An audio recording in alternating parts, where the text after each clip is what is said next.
नमस्कार, आप देख रहे हैं उत्कर्ष मीडिया। लोजपा रामविलास के राष्ट्रीय अध्यक्ष चिराग पासवान नवादा के पकरी बरावा प्रखंड के बुधौली पहुंचे, जहां उन्होंने बाबा भीमराव अंबेडकर की प्रतिमा का अनावरण किया। इस दौरान चिराग पासवान ने सीएम नीतीश पर जमकर हमला बोला। उन्होंने सरकार से पूछा कि बिहार अब तक पिछड़ा राज्य क्यों है, इसके लिए कौन जिम्मेदार है। बिहार तभी सुखी और समृद्ध होगा जब यहाँ बिहारी फर्स्ट की सरकार बनेगी। बिहार फर्स्ट, बिहारी फर्स्ट सरकार की पहली प्राथमिकता बिहार का स्वास्थ्य व्यवस्था, बेहतर शिक्षा, सूबे में आईटी हब, राज्य में बड़े पैमाने पर उद्योग स्थापित करना होगा। यह कहना है लोक जनशक्ति पार्टी रामविलास के राष्ट्रीय अध्यक्ष चिराग पासवान का। चिराग पासवान ने यह बातें नवादा के पकरी बरावा प्रखंड अंतर्गत बुधौली में बाबा भीमराव अंबेडकर जी की प्रतिमा के अनावरण के दौरान एक विशाल जनसभा को संबोधित करते हुए कही। जनसभा के दौरान उन्होंने बिहार के पिछड़ेपन पर खेद जाहिर करते हुए प्रदेश सरकार पर जमकर हमला बोला और मुख्यमंत्री नीतीश कुमार से कई सवाल भी किए। पूछा कि मुख्यमंत्री जी बताएं कि बिहार अब तक पिछड़ा है तो उसका जिम्मेदार कौन है। श्री चिराग ने कहा कि मुख्यमंत्री जी लगातार यात्रा करते रहते हैं, फिलहाल वे समाधान यात्रा पर हैं, तो वे बताएं कि बिहार की बदहाल स्थिति का समाधान क्या है।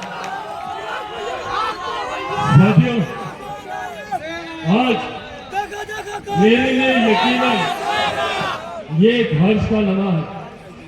आज इस गांव में आकर, बुधौली में आप लोगों के बीच आकर, लंबे समय से मेरी इच्छा थी कि यहाँ पर आऊं, आप लोगों के बीच आकर, अपने घर परिवार के लोगों के बीच आकर अपनी तमाम बातों को आप लोगों के साथ साझा करूं और जो प्यार, आशीर्वाद, निरंतरता में आप लोगों ने दिया है, उसके लिए आप सबका आकर यहाँ पर धन्यवाद करूं।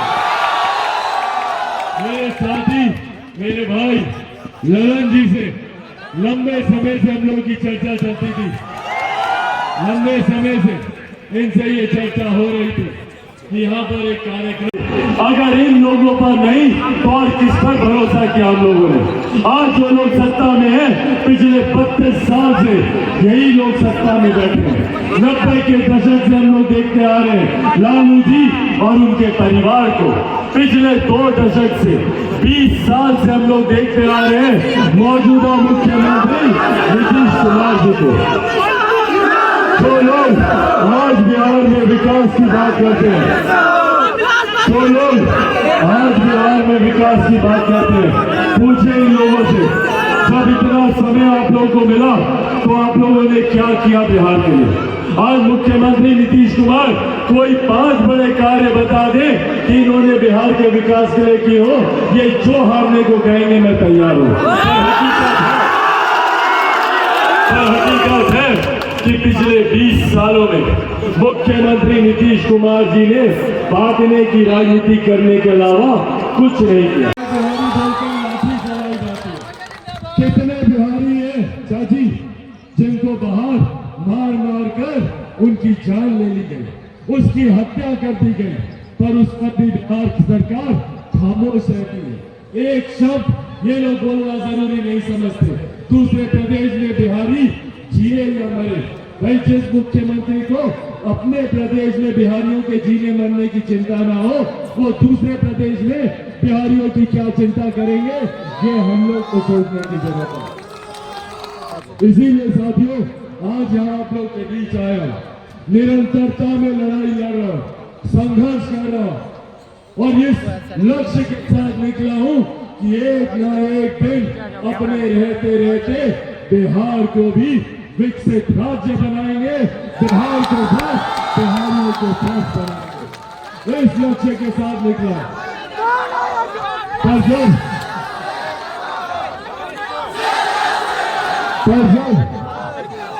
पर जब चिराग पासवान बिहार के हक अधिकार, बिहार के गौरव स्वाभिमान की लड़ाई लड़ता है, तो चिराग पासवान को तोड़ने का प्रयास किया जाता है।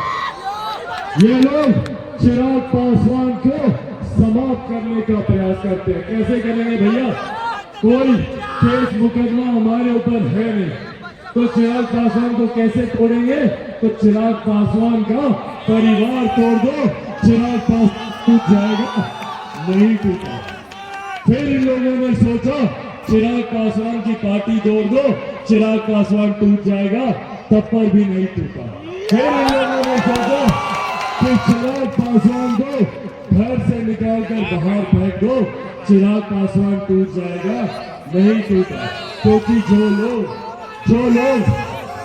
लोग चिराग पासवान को तोड़ना चाहते हैं, चिराग पासवान को समाप्त करना चाहते हैं, वो लोग भूल जाते हैं भैया कि चिराग पासवान शेर का बेटा है, रामविलास पासवान का बेटा।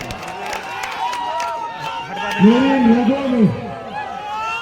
इन लोगों में भैया रामविलास पासवान का खून है, मेरे नेता मेरे पिता का खून है। मेरे नेता किसी के सामने नहीं झुके, उन्होंने किसी से समझौता नहीं किया, तो चिराग पासवान क्या समझौता करेगा भैया? चिराग पासवान ना झुकने वाला है, ना टूटने वाला है, और डरता तो भैया मैं किसी से नहीं हूं, जितनी ताकत आजमानी है खड़ा हो गया। साथियों, आने वाला समय पुनः हम सबको एक मौका देगा। आने वाले समय में जब लोकसभा के चुनाव करीब है और संभवतः उसी के साथ बिहार के विधानसभा के चुनाव भी होंगे, ये चुनाव निर्धारित करेंगे हम लोगों के आने वाले 5 साल का भविष्य। और इन चुनाव के महत्व को समझना हम सबके लिए जरूरी है। इन 5 साल को युवाओं को समझना जरूरी है, बुजुर्गों को समझना जरूरी है, मेरी माताएं बहनें जितनी सामने खड़ी हैं, हम सबको समझना जरूरी है कि ये चुनाव आने वाले समय में निर्धारित करेंगे हम सबके आने वाले 5 साल का भविष्य। और ना जाने एक करके कितने ऐसे 5 साल हम लोगों ने बर्बाद किए। परिणाम क्या है? परिणाम स्वरूप आज भी हमारे घर के बच्चों को दूसरे प्रदेश जाना पड़ता है शिक्षा के लिए, रोजगार के लिए। हमारे बुजुर्गों को अपना प्रदेश छोड़कर दूसरे प्रदेशों में जाना पड़ता है स्वास्थ्य सेवाओं के लाभ के लिए। भाई क्यों ये सुविधाएं हमें हमारे प्रदेश में नहीं मिलती? भाई ये किसी से छुपा तो नहीं है कि भारत एक साथ आजाद हुआ था, भारत के तमाम प्रदेश एक साथ आजाद हुए थे। तो क्या कारण है भैया कि कहीं दिल्ली बंबई जैसा चमचमाता शहर बना और कहीं हमारा बिहार प्रदेश जो आजादी के 75 साल के बाद भी पिछड़ा प्रदेश कहलाता है? भाई कब तक बिहार पिछड़ा रहेगा? ये सवाल पूछने की जरूरत है हम लोग को। पूछे सत्ता में जो लोग बैठे हैं, जो आज बड़ी बड़ी बातें करते हैं, जो आज कहते हैं भैया कि हम लोग बिहार को विकसित राज्य बनाएंगे, हम लोग 10 लाख रोजगार देंगे तो 20 लाख रोजगार देंगे। पूछिए पिछले 3 दशक से, लगभग पिछले 32-33 साल से अगर इन लोगों पर नहीं तो और किस पर भरोसा किया हम लोगों ने? आज जो लोग सत्ता में हैं, पिछले 32 साल से यही लोग सत्ता में बैठे हैं। 90 के दशक से हम लोग देखते आ रहे हैं लालू जी और उनके परिवार को। पिछले 2 दशक से 20 साल से हम लोग देखते आ रहे हैं मौजूदा मुख्यमंत्री नीतीश कुमार जी को। जो लोग आज बिहार में विकास की बात करते हैं, पूछे इन लोगों से जब इतना समय आप लोगों को मिला तो आप लोगों ने क्या किया बिहार के लिए? आज मुख्यमंत्री नीतीश कुमार कोई 5 बड़े कार्य बता दे कि इन्होंने बिहार के विकास के लिए किए हो, ये जो हारने को कहने में तैयार हो। पर हकीकत है कि पिछले 20 सालों में मुख्यमंत्री नीतीश कुमार जी ने बांटने की राजनीति करने के अलावा कुछ नहीं किया। उन्होंने दलित को महादलित किया, पिछड़ा को अति पिछड़ा किया, कभी अगड़ा, कभी पिछड़ा, कभी हिंदू, कभी मुस्लिम, कभी लव, कभी कुश, कभी कोरी, कभी कुर्मी, कभी महिला, कभी पुरुष, सिर्फ बांटने की राजनीति करने लगा। और आज जब हम लोग इन रोजगार मांगने जाते हैं तो बदले में क्या मिलता है भैया?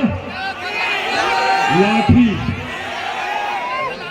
और जब हमारे अभ्यर्थी जाते हैं सीटेट बीटेट के विद्युतीकर्मी हो, अभ्यर्थी हो, जितने लोग अपने रोजगार मांगने जाते हैं, नियुक्ति की बात करने जाते हैं, तो बदले में मुख्यमंत्री उन पर लाठी चलाने का करना होगा अगर बिहार का उसको धरातल पर उतारना है। बनेंगे चिराग पासवान, बनेंगे चिराग पासवान। कौन कौन बनेगा? दोनों हाथ उठा के बोलो। बनेंगे चिराग पासवान, बनेंगे चिराग पासवान। चाची, चिराग पासवान को आशीर्वाद मिलेगा ना? दोनों हाथ उठा कर आशीर्वाद मिलेगा ना? साथियों, आप लोग 10 मिनट बात दीजिए। मेरे नेता ने पिछले 50 साल अपना पूरा जीवन उन्होंने व्यतीत किया बिहार और बिहारियों के लिए। मैं भी अपना पूरा जीवन समर्पित करूंगा अपने नेता के सपने और अपने राज्य को विकसित राज्य बनाने के लिए। आप लोग एक कदम चलेंगे, मैं 10 कदम चलूंगा, ये वादा आप लोगों से करता हूं। और जाने से पहले बस ये विश्वास आप लोगों से चाहता हूं कि चिराग पासवान एक लंबी लड़ाई पर निकला है। इस लड़ाई में बड़ी बड़ी शक्तियां मुझे समाप्त करना चाहती हैं, मुझे खत्म करना चाहती हैं, पर उसमें सिर्फ आप लोगों का आशीर्वाद है। जब मैं अपने जीवन के सबसे बुरे दौर से गुजर रहा था, जब इन लोगों को लगा कि मेरे परिवार को तोड़कर, मेरी पार्टी को तोड़कर चिराग पासवान को अकेला कर देंगे, उस वक्त आप सबने अपना आशीर्वाद दिया, जिसकी वजह से आज चिराग पासवान उतनी ही मजबूती से आप लोगों के सामने खड़ा है जिस मजबूती पर हमारे नेता हम लोगों को देखना चाहते हैं। आप लोगों के प्यार, आप लोगों के आशीर्वाद ने ही आज चिराग पासवान को जिंदा रखा है। ये वादा करके जाता हूँ, आप लोग सिर्फ अपना साथ दीजिए, बदले में बिहार को विकसित राज्य बना के देने का वादा मैं आप लोगों से करके जाता हूँ।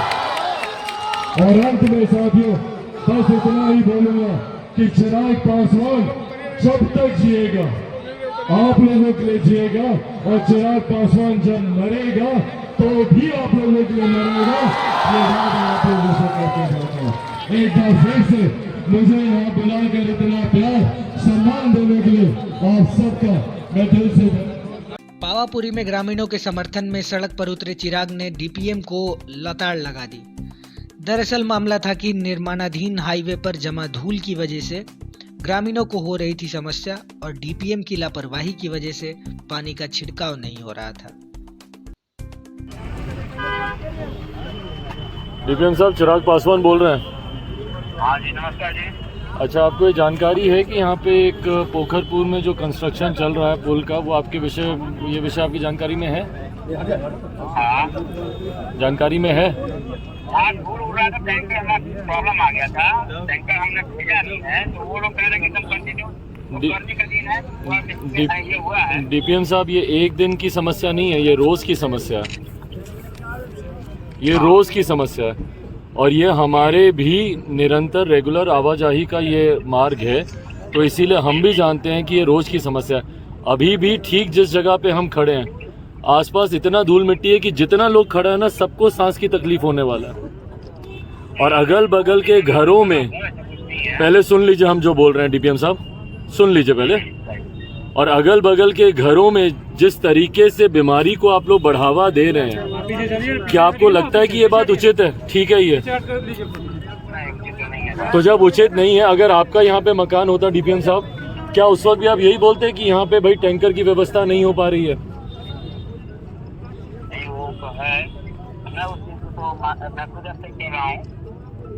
नहीं, एक्सेप्ट आपको करना भी पड़ेगा। आपके बारे में तो खैर हम लिखित रूप में भी हम शिकायत हम ऊपर भी हम देंगे, हम लिख कर देंगे कि भाई ये गलत है। आज ग्रामीण जब सड़क पर उतर रहे हैं, क्षेत्रवासी जब सड़क पर उतर रहे हैं, तब आप बोल रहे हैं कि गलत है, और ये लोग सड़क पे नहीं उतरे तो घर पे बीमारियां फैलती रहे, आपको कोई इससे परवाह नहीं है। इस तरीके से आप लोग काम करेंगे यहाँ पे? क्या नियमता कितनी बार आपको छिड़काव करना चाहिए? नियमता कम से कम 3-4 बार तो करना ही चाहिए। हाँ तो आप लोग कितनी बार करते हैं उसके बाद में होता है, एक बार रात में होता है। और कितनी बार आप लोग करते हैं? कितनी बार आप लोग करते हैं? सुबह दोपहर शाम होना चाहिए। हाँ तो होना चाहिए, पर आप लोग करते नहीं है ना, आप लोग करते नहीं है। इस बात को सुनिश्चित कीजिए डीएम साहब, डीपीएम साहब, कि एक दिन में 3 बार जो भी नियम था, जो भी है छिड़काव हो। अगर इस तरीके से अगर आप लोग बीमारी फैलाएंगे, स्थानीयों को अगर तकलीफ होगी, तो फिर ये हम तो नहीं बर्दाश्त करेंगे। फिर उसके लिए हमको अगर ऊपर भी लिख के देना पड़े, फिर उसकी जांच की आंच आपके ऊपर आएगी, फिर हमको मत बोलिएगा बाद में। ठीक है मैं आगे देखता हूँ। पहले तुरंत तत्काल प्रभाव से टैंकर भिजवाइए यहाँ पे, तुरंत कीजिए। आया हुआ है, वहाँ पीछे रुका हुआ जाम के दफ्तर में रुका हुआ था। ठीक है, करवाइए। बिहार और देश दुनिया की तमाम बड़ी खबरों के लिए देखते रहिए उत्कर्ष मीडिया। चैनल को सब्सक्राइब करें, शेयर करें, लाइक करें। धन्यवाद।